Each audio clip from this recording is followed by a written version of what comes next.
Hello, this is Jay Mitchell, and we're back with another episode of Libertarian Uncensored podcast, going over all the posts on Libertarian Uncensored subreddit. Let's get right into it. So first we have some cocaine smuggling presidents are more innocent than others, hosted by Lemon Limelight, and they said, from The Economist, both men have been accused of helping smuggle drugs from Venezuela into America, and their American indictments bolster mostly the same charges with the same talk of go-fast vessels, clandestine airships, bribery, machine guns, and cocaine by the ton. Nicolas Maduro, the president of Venezuela, is alleged to have participated in corrupt and violent narco-terrorism conspiracy, and Juan Orlando Hernandez, the former president of Honduras, to have participated in a corrupt and violent drug trafficking conspiracy. But there are big differences. Mr. Maduro is not stood trial, whereas Mr. Hernandez, having extradited by Honduras, was convicted last year by an American jury and sentenced by an American judge to 45 years in prison. Further, on December 2nd, Mr. Hernandez walked out of a high-security prison in West Virginia to a free man after, thanks to the pardon from Donald Trump, even as the president massed American forces in the Caribbean to drive Mr. Maduro from power.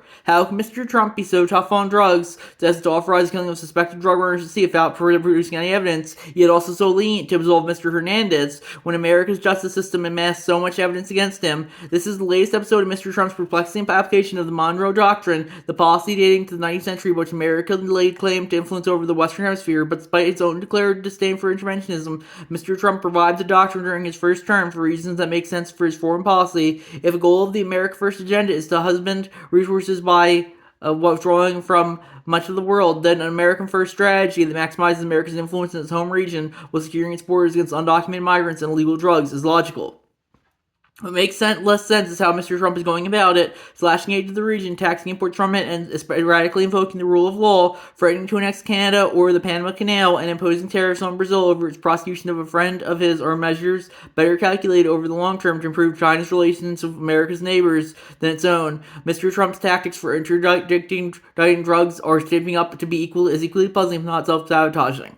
And I would agree with all that. It just goes to show you that, Trump might say that he's an America First patriot, but he's just constantly getting involved in other countries' affairs. Despite it's like with most politicians, he says one thing and then does the opposite. He's a flip flopper, and yeah, I personally don't really care for that. But ultimately, he's the president, and most people will defer to whatever the president says to do. And yeah, personally, I think the president's mostly just a figurehead. I think the deep state probably tells him really what to say and do, and they act on that. And that's why I personally really don't think I don't know if we can really vote our way out of this at this point, because Trump, he's viewed as a very much a disruptor by a lot of the traditional elites like Hollywood and a big business and big media and big tech. But he's really just more par for the course than anything. Maybe he spazzes out a bit more, but other than that, he's no different in policy wise than when you compare him to someone like Obama or Biden or George W. Bush. And that's my thoughts on that issue.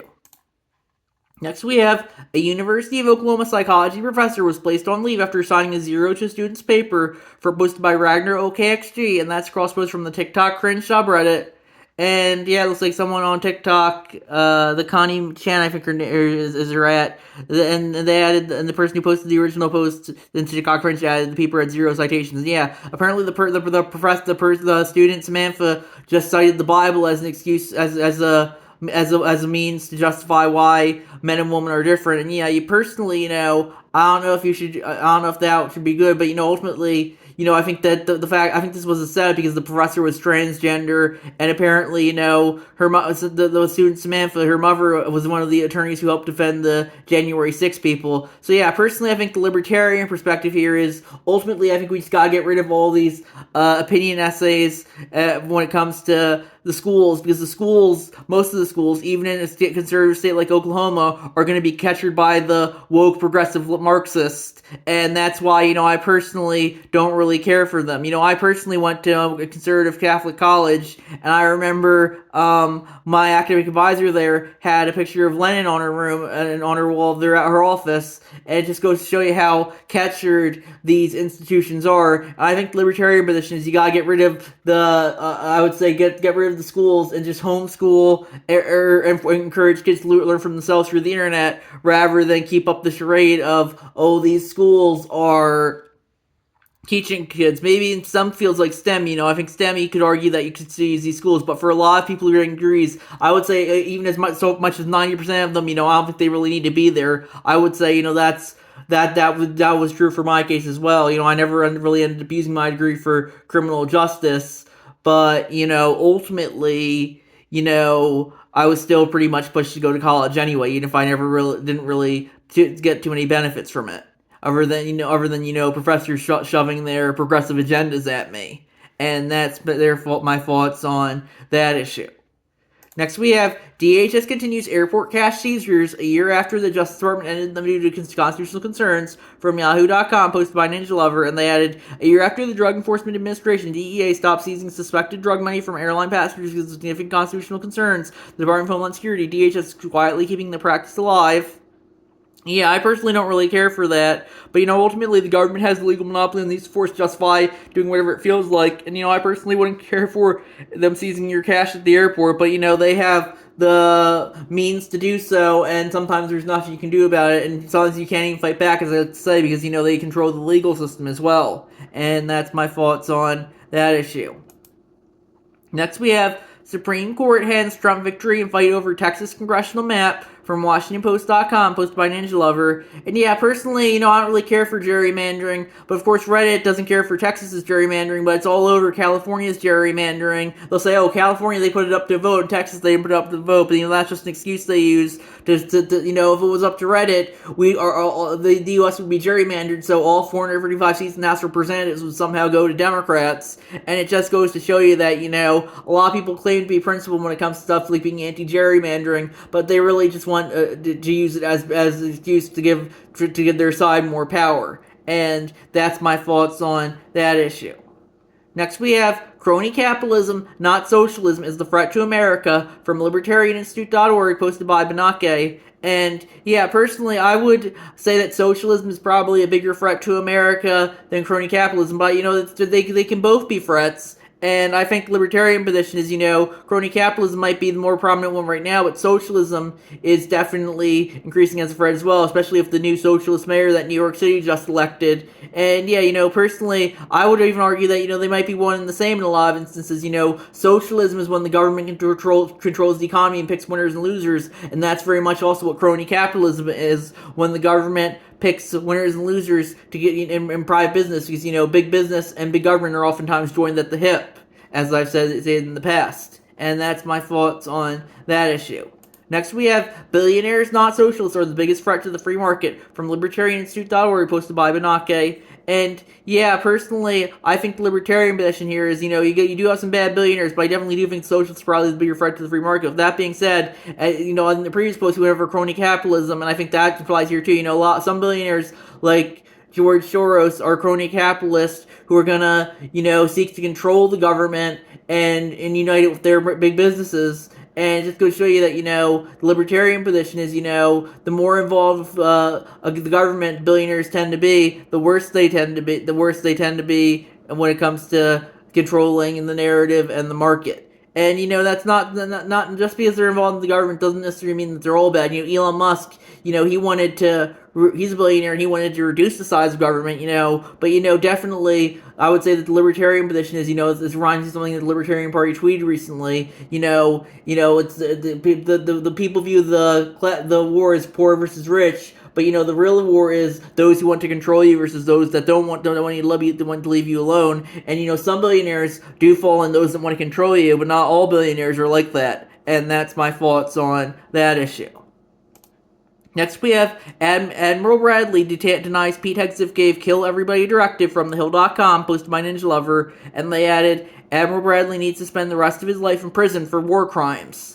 And yeah, personally, I think pretty much everyone involved in the U.S. government has to spend the rest of their life in prison for war crimes. But ultimately, the state's never going to hold itself accountable. They might try and say, "Oh, we're going to hold the other branch of the party outgroup accountable." But it mostly ends up just being theater. Look at Trump. They were supposed to get him any day now during his time when he was out of office, but they never did. I think it's all just theater. It's a big club and union, as George Carlin famously said. They'll never hold themselves accountable for their war crimes, and even if Reddit doesn't care, doesn't care, only cares about, war crimes now, though, because, it's the outgroup doing it. They were completely fine in 2015 when Obama bombed a hospital in Afghanistan. But, now that the orange man's back in power, Reddit thinks war crimes is the most important thing ever. And it's just going to show you that, if people will defend whatever their group, the in-group does, will always malign the out-group, even though, I would say they're much more alike than they are different. They're both going to relentlessly bomb the Middle East and wherever they feel like, and oftentimes there's nothing you can do about it. Next we have FIFA awards new Peace Prize to Donald Trump from ESPN.com, posted by Doctor Who 07. And yeah, personally, I think that's just kind of bribery from FIFA to get on Donald Trump's good side, because the U.S. government of 2015, they really went after FIFA, and they had to completely restructure themselves as a result. So yeah, personally, I don't really care for that, but ultimately, FIFA's a private organization. They can give whatever awards they want to whatever people they want, and sometimes there's nothing you can do about that, and that's my thoughts on that issue. Next we have, the Supreme Court just made gerrymandering nearly untouchable from Vox.com, posted by CH4Locks, and that's across from the Law subreddit. And yeah, personally, I don't really care for gerrymandering, as I said, but Reddit only doesn't care for gerrymandering what's used against them. When their side does it, it's the greatest thing ever, but when the other side does it, it's literally pretty much fascism, war crime, whatever other buzzwords they think of throwing at you. And that's my thoughts on that issue. Next we have, Supreme Court agrees to decide constitutionality of Trump's plan to end birthright citizenship from CBSNews.com, posted by Baton13, and that's a cross-post from the Law subreddit. And yeah, personally, I think citizenship, as I stated previously, shouldn't be up to the government to decide. I think it should be up to individuals to decide who's a citizen and who's not. Ultimately, the government isn't like with other things. I don't think the government should be involved. But ultimately, the government is currently involved in determining who's a citizen and who isn't. If they want to take away birthright citizenship for children of foreigners who are just in the country, having a kid there, having an anchor baby, as they say, ultimately they can justify doing that if they feel like it. And sometimes, as I said, ultimately the government's just doing whatever it feels like, and ultimately, sometimes there's nothing you can do about it.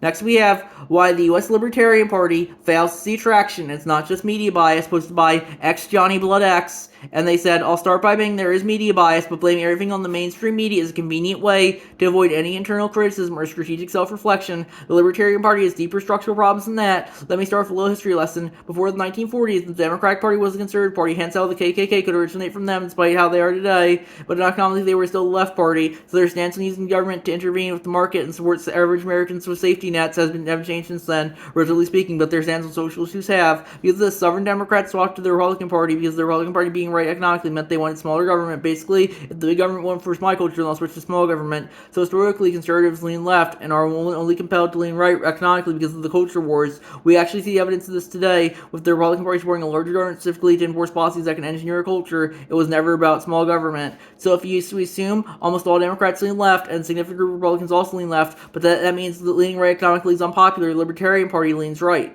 Both the Republican and Democratic Party often use this top-down method to solve problems, and if push comes to shove, most Americans might prefer being libertarian, but they don't consider how the government enacts a policy. They only care about the outcome. That means the average American's identity is different to libertarianism, the prime thing the Libertarian Party is selling. The only thing the Libertarian Party is that most Americans participate in are traditional values, allowing others to live however they want to live, even a more progressive lifestyle. Brett reads as libertarians look progressive, because they refuse to participate in the culture war. They can't grab mountain Republicans. Democrats prioritize left-leaning economics, and Republicans prioritize the culture war and aren't married to right-leaning economics, are referring their voters, not their leadership. This means a party can sell right-leaning economics and small government without trying to convince people illegal immigrants will take your taxes.